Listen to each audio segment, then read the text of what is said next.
Sabemos que la presencia de un comando for each está indicando que se desean tomar ciertas acciones, indicadas dentro del comando, sobre todos los elementos de una entidad determinada. Por ejemplo, si la entidad corresponde a las atracciones turísticas que una agencia de viajes sugiere visitar, entonces, mediante un comando for each, podemos, por ejemplo, imprimir la información correspondiente a cada elemento, esto es, a cada atracción. ¿Qué información del elemento? Cualquiera, independientemente de las tablas en las que se almacene. Por ejemplo, aquí imprimimos su identificador, nombre y país donde se encuentra. Pero podríamos querer imprimir, además, la foto de la atracción, el nombre de la ciudad de la atracción, la categoría de la atracción, así como sus respectivos identificadores. En este caso, la tabla base del for each, la tabla que se recorrerá para imprimir información asociada a sus registros, es attraction. ¿Y qué información está asociada a cada uno de sus registros? La de sus propios atributos, así como la de los atributos de los registros referenciados por claves foráneas.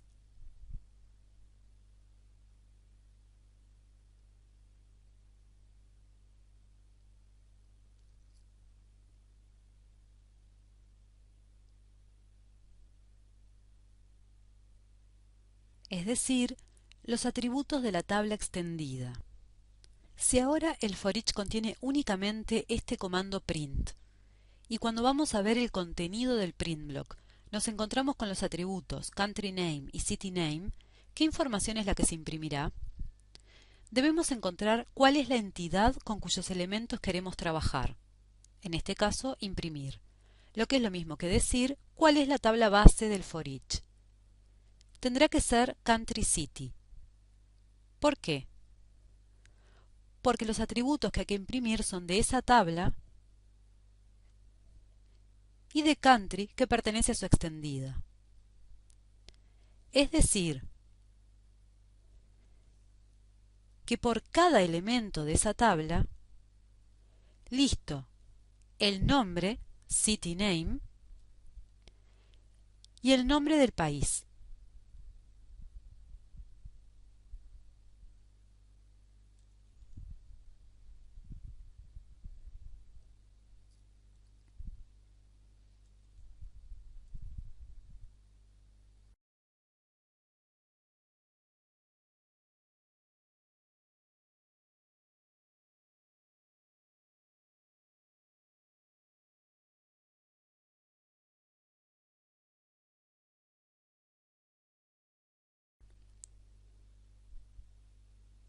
Al hacer Run with this only para ejecutar este procedimiento PDF, aparece el listado de navegación, donde podemos apreciar que se recorrerán los registros de la tabla Country City. ¿En qué orden? El de la clave primaria, que es compuesta. Empezando por el primer registro de la tabla, y mientras no se encuentra el fin de tabla. Para cada registro de Country City, se accede a la tabla Country a través de la clave foránea Country ID, para recuperar el valor del atributo Country Name del registro asociado.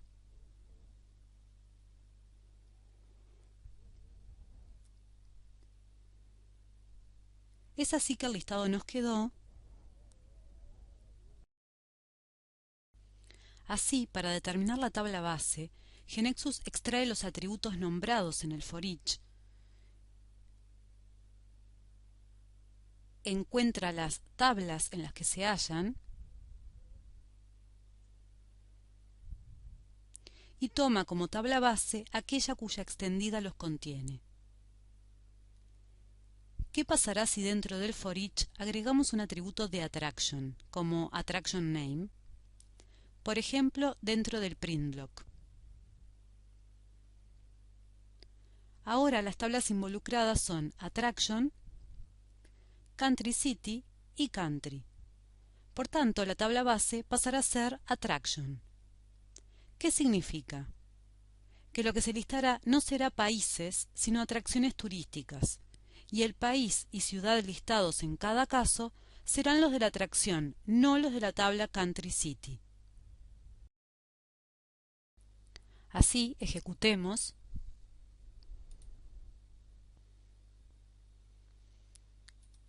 Vemos el listado resultante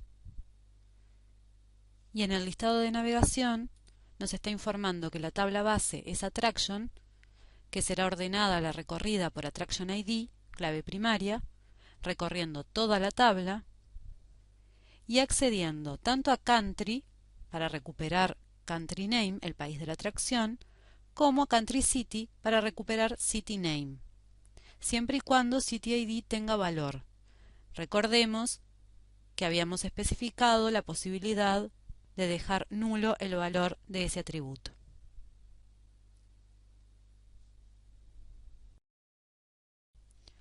La misma tabla base Attraction obtendríamos si en vez de agregar el atributo Attraction Name al print block, lo agregáramos, por ejemplo, en la cláusula Order. Ahora estamos pidiendo que recorra la tabla base del for each ordenada por Attraction Name. Otra vez, para determinar la tabla base, GeneXus extrae todos los atributos del for each, incluyendo los de las cláusulas Order, Where, si hubiera, etc.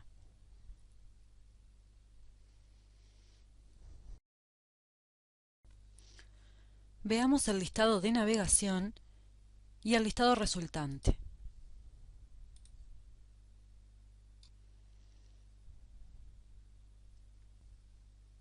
La tabla base es Attraction.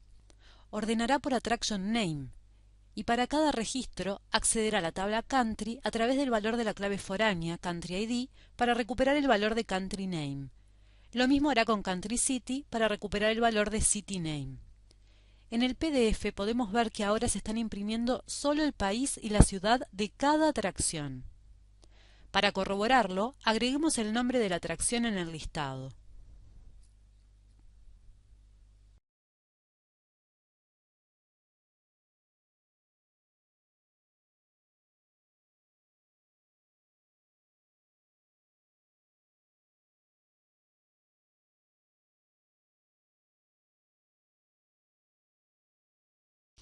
Además, el listado de navegación nos informa que en la base de datos no existe un índice por el atributo por el que necesitamos ordenar la información, por lo que podríamos tener baja performance para esta consulta. ¿Por qué? Supongamos que la tabla Attraction tiene los siguientes datos. Si necesitamos obtener sus registros ordenados por el atributo Attraction Name, entonces tendrá que reordenarse de algún modo por ese atributo, lo que en caso de tener millones de registros podría insumir un tiempo considerable. La existencia de un índice a nivel de la tabla física optimizaría la consulta. Recordemos que los índices son vías de acceso eficientes a los datos, como si fueran diccionarios que indexan por cierto atributo o conjunto de atributos, en este caso por uno, Attraction Name. La desventaja de crear un índice es que a partir de allí debe ser mantenido. Es decir, si se agrega una atracción, por ejemplo el obelisco de San Pablo, debe reacomodarse el índice. Crear un índice para una tabla de la base de datos es sencillo y puede hacerse en cualquier momento. Buscamos la tabla, la abrimos y vamos a la sección que informa sobre los índices definidos.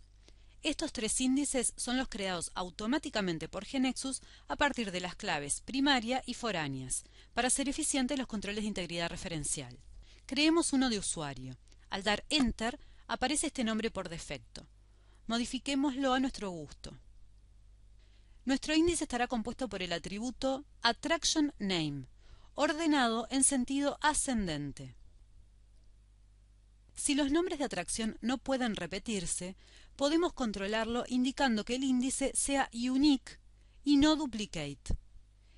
En este caso se controlará automáticamente cuando se ingrese una atracción que no exista otra con el mismo nombre.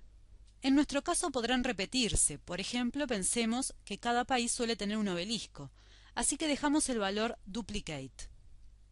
Una vez hecho esto, al dar F5, deberá reorganizarse la base de datos para crear ese nuevo índice. Recordemos que el listado de navegación del reporte nos informaba que no teníamos índice para satisfacer la consulta, y veamos lo que dirá luego de reorganizar.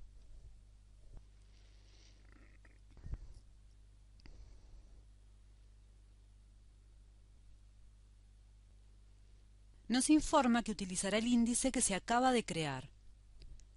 Así como lo creamos, en cualquier momento podemos eliminarlo. F5, Reorganize,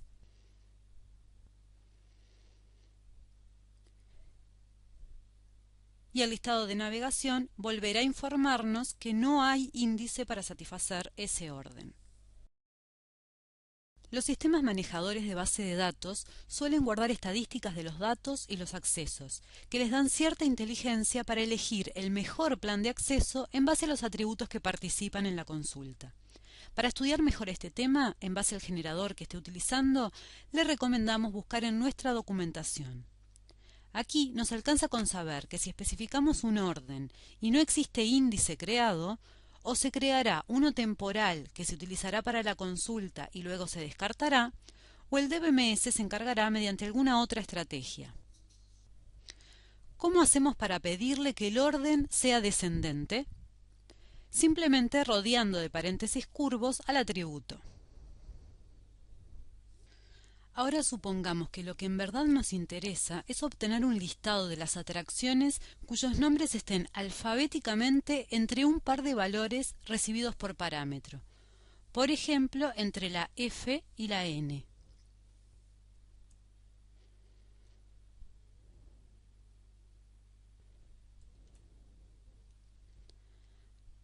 Para eso, tener varias cláusulas where es equivalente a tener una sola donde las condiciones se conjugan con el operador lógico AND. Es decir, se considerarán solo los registros que cumplan con todas las condiciones a la vez. Ya hemos especificado las cláusulas where, habiendo previamente definido las variables, basadas en el atributo AttractionName, que especificamos como parámetros recibidos por el objeto. Además, hemos creado un webpanel para pedir al usuario las variables e invocar al procedimiento. Ejecutemos el webpanel.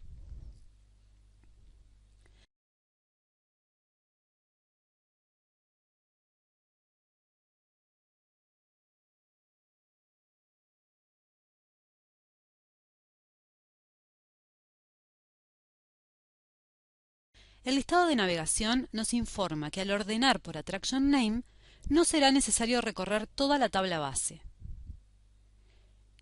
Imaginemos que estamos buscando una palabra que empieza con C en un diccionario en papel. No recorreremos todo el diccionario de principio a fin, pues está ordenado. Así, observemos lo que sucede al quitar la cláusula order. F5,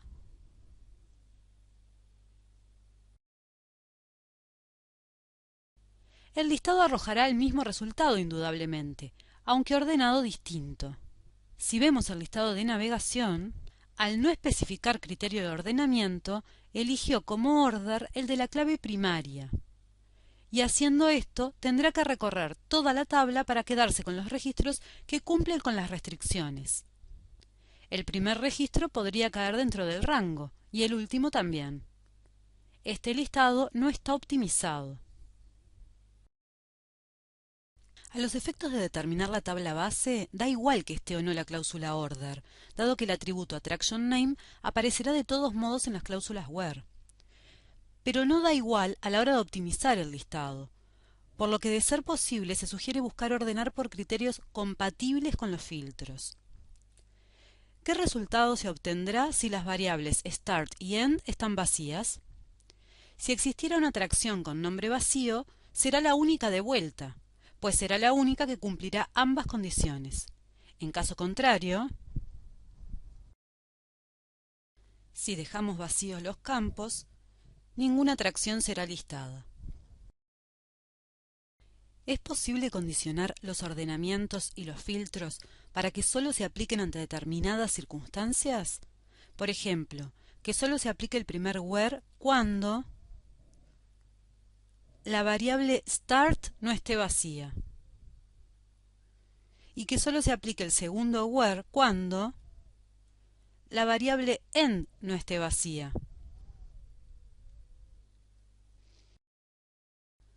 F5.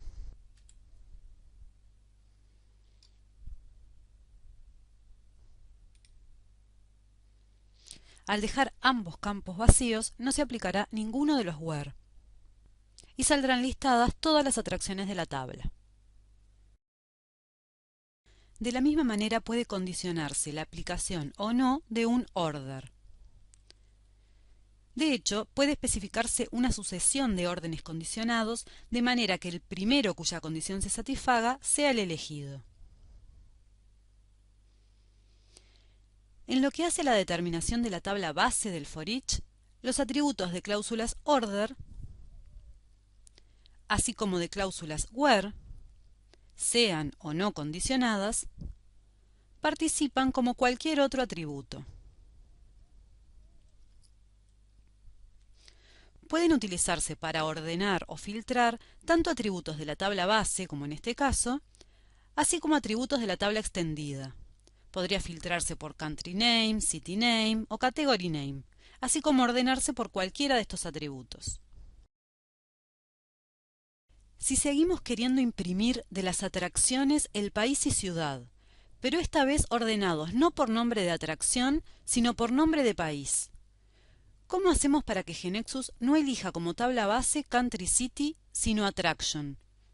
Si los atributos del for each son City Name y Country Name, necesitamos que dentro del for each aparezca nombrado algún atributo de la tabla Attraction. La forma de hacerlo es utilizando la cláusula defineBy. Se utiliza para nombrar atributos de la tabla base que queremos que GeneXus elija para el for each. Al agregar Attraction Name a los atributos del for each, las tablas involucradas serán Attraction, Country City y Country, que conforman la tabla extendida de Attraction. Así, teniendo este layout, sin regla parm y con este source, la tabla base elegida es Country City, por lo que se muestran todos los países y ciudades de la base de datos. En cambio, si agregamos la cláusula defineBy,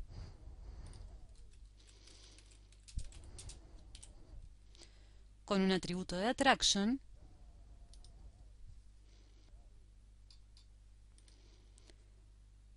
la tabla base cambió a Attraction. Y ahora se están listando los países y ciudades de cada atracción. En la cláusula defineBy se pueden especificar varios atributos de la tabla extendida, pero al menos uno de ellos tiene que pertenecer a la tabla base, a diferencia de lo que ocurría con los atributos del order o where que no tenían esa restricción. ¿Qué pasa cuando ninguno de los registros de la tabla base cumple con las condiciones? Supongamos que queremos, en ese caso, imprimir en la salida un mensaje que lo advierta. Para eso, programamos la cláusula WhenNone, que cierra el for each. Habiendo diseñado el print block en el layout, lo invocamos.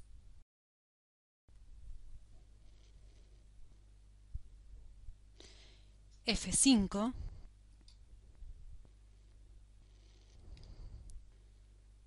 Dejamos vacíos los valores de las variables y vemos que se está desplegando el mensaje. En cambio, si hubiéramos puesto vemos que están saliendo impresos los países y ciudades de las tres atracciones cuyos nombres se encuentran en ese rango. Si no hubiéramos especificado la cláusula WhenNone, F5, y no ponemos valores en las variables, el listado saldrá vacío sin desplegar ningún mensaje. Todos los comandos que se escriban entre el whenNone y el endFor se ejecutarán secuencialmente, y en el único caso en que no se hayan encontrado registros de la tabla base del foreach que cumplieran las condiciones. Como la ejecución de lo que siga el whenNone implicará que no se encontró lo que se buscaba, los atributos que aparecieran allí, si aparecen, no participarán en la determinación de esa tabla del foreach, a diferencia de los otros. En suma, todos los atributos participan de igual modo en la determinación de la tabla base, salvo los del whenNone si hubiera. Por lo que cada atributo presente en el foreach y no en el whenNone pertenecerá físicamente a la tabla base o a alguna otra tabla de la extendida. La única restricción se produce con la cláusula defineBy. Allí no podrá suceder que, perteneciendo a la tabla extendida, ninguno de los atributos pertenezca a la tabla base.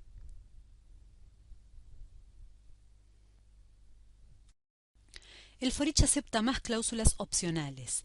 Por ejemplo, existe otra manera de filtrar la información con la que se desea trabajar y es a través del uso de data selectors. Este tema se verá en otro video, pero aquí podemos decir que un data selector especifica, en base a los parámetros recibidos, un conjunto de condiciones y ordenamientos para la información de manera centralizada, de modo de no tener que repetir las cláusulas order, where y defineBy en cada lugar en que se necesiten. Al indicarle al foreach que use un data selector, le estaremos diciendo que agregue sus orders, condiciones y defineBy a los explícitos. Por eso los atributos que figuren como parámetros serán considerados para la determinación de la tabla base del foreach, así como los que se encuentren internamente en el data selector. La otra posibilidad es filtrar de acuerdo a los valores devueltos por un data selector. Aquí le estamos diciendo que filtre los registros del foreach según el atributo mencionado se encuentre en el conjunto de valores devueltos al ejecutar el data selector como si fuera una consulta a la base de datos. Aquí el único atributo que participa de la determinación de la tabla base del foreach es el del where. Los que aparecieran como parámetros o los internos al data selector no participarán.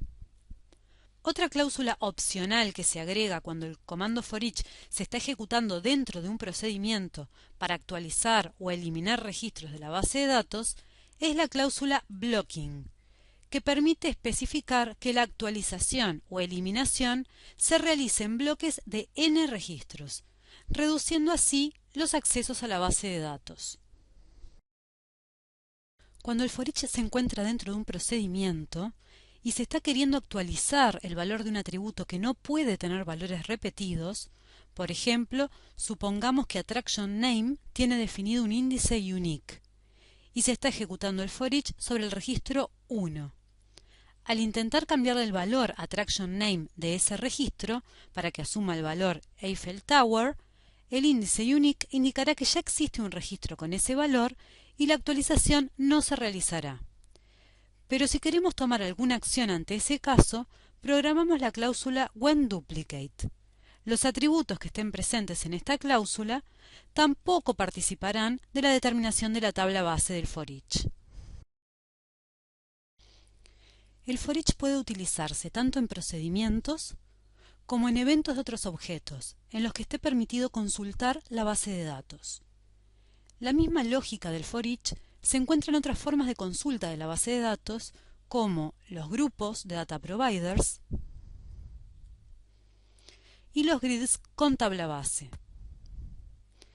Por lo que haber aprendido esta lógica significará haber aprendido buena parte del corazón de GNexus.